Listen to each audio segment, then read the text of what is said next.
Projekte Šokiai ant ledo buvo visokių kritimų. Pokštelėjimų, bumptelėjimų, tiesiog susvirduliavimų. Buvo lygsvaros nelaikymų, atsisėdimų čiuožiant ir panašiai. Bet šiandien jums norime pristatyti pačių gražiausių kritimų penketuką.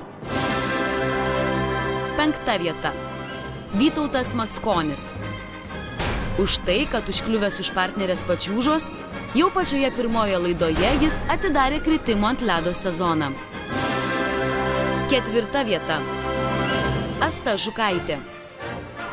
Už tai, kad krito ant užpakalio, o susižeidė kelį.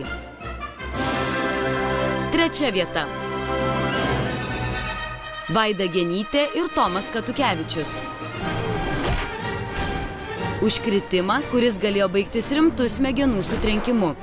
Bet ačiū Dievui, abu mūvėjo apsaugines kepures. Už tai dėkojame stilistams. 2. vieta. Stanislovas Buškevičius ir Ramunė Satkauskaitė. Už nerealų vestuvinį kritimą, kai krisdama nuotaka su savimi nusitempė ir jaunikį.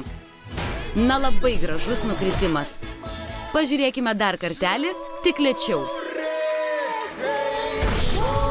Stanislovo kritimas būtų geriausias, jeigu ant ledo nebūtų pasirodęs dėmesio Lietuvos moterų žinovas Daumantas Mikučionis. 1. vieta. Daumantas Mikučionis. Žmogus sugebėjęs trikinėdamas lygioje vietoje nukristi 2 kartus. Štai pirmasis nukritimas. Ir laukiame antrojo. Štai jis. Pažiūrėkime dar kartelį mūsų laureato pasirodymą. Ar nelaikas mums pasistiprinti? Daumantui tikrai reikėtų pasistiprinti. Sveikiname nugalėtojus ir laukiame naujų pasirodymų.